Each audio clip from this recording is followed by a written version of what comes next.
Hi, I'm Chef Tish Tansil and welcome to URBANesque Living. Today we're going to have a special show that's going to save you some time and money. I'm going to show you how to cook on one of these. And this is simply an induction cooktop. And when you come back, I'm going to explain what an induction cooktop is and how it will save you some time in the kitchen. Thank you. No matter what your age, it's important to get your body moving every single day to help keep you healthy. Look, Mrs. Obama, I'm getting moving right now by jogging. There's so many different activities you can do, indoors or outside. Now I'm jumping to get moving. Just find an activity that you like. And now I'm dancing. Good for you, Big Bird. Get moving. It's good for you. Hi, welcome back to URBANesque Living.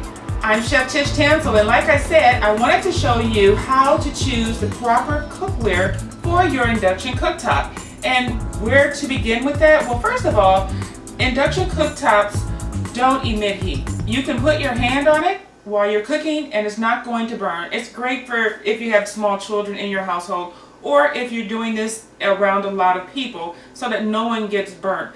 And it also alleviates you having to use those little candles underneath to cook with. This gives you consistent heat straight into the pot so that you don't lose or disperse any heat outside of that you could use to directly cook with. One of the things that they tell you to do in order to test your own cookware before you go out and buy a set of very expensive induction cookware is to test your own pots and pans. And one of the easiest ways to test your own pots and pans is with one of these. This is a simple magnet that you can take off your refrigerator or any other magnet that you might find. What you're going to do is do the test and see if this magnet adheres to the bottom of your cookware. And that's the first step we're going to do. So we're going to see what works and what does not work. So here's this beautiful little red pan that I purchased to fit in with my decor. And unfortunately, this does not work as far as the magnetic field. So we're going to put that to the side. We're going to test this pot. Now this is a copper pot. Technically, this should work. We're going to see if all of the rules apply to a magnetic cookware working on our induction cooktop.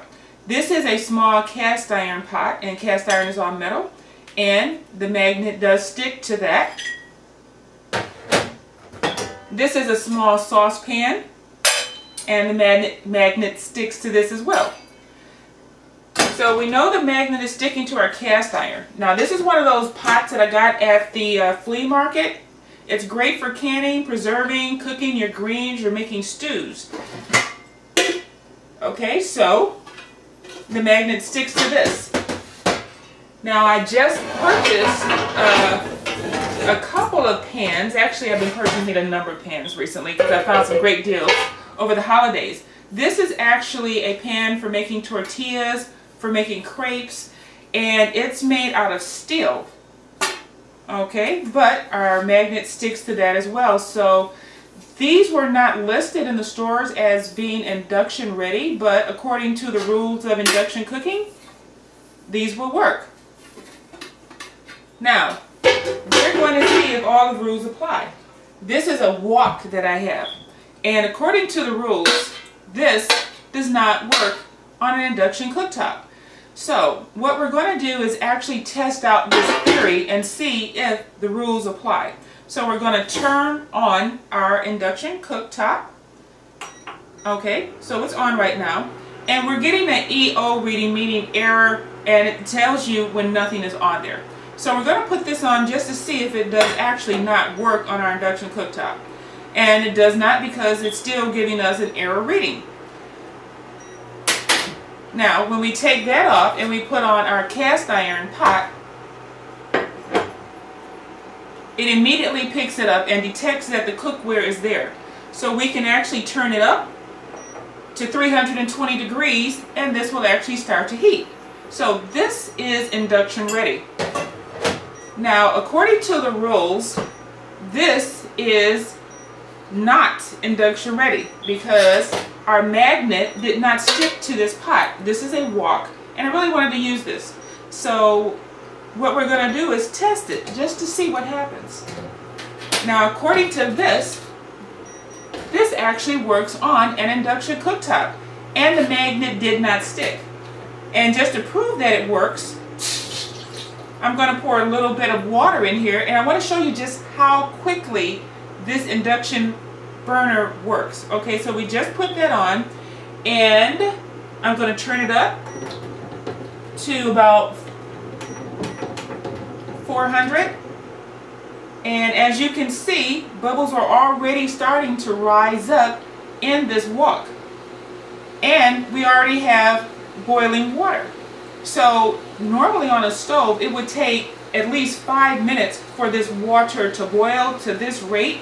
But on an induction cooktop, that water boils almost immediately. You take it off and it stops. So if you want to save some time, this is the way to do it. So we're going to set that aside. So, like I said, this is actually made out of steel, and we're going to place this on top, and we do get a reading as well, and we'll see how quickly this heats up. So we just put that on, and the water is actually moving around, and it's starting to boil. And so, like I said, this will save you a lot of time in the kitchen because this cookware works with the magnetic field within the induction cooktop. So we're going to set that aside. Okay, and once again, I found this wonderful little cast iron crepe maker at the flea market. And this is cast iron, and by the theory, that works as well. Great. So now that we know what cookware works and what cookware doesn't, we are actually going to show you how to work with this cast iron that you get from the flea market or that has been sitting around your cabinets for a number of years.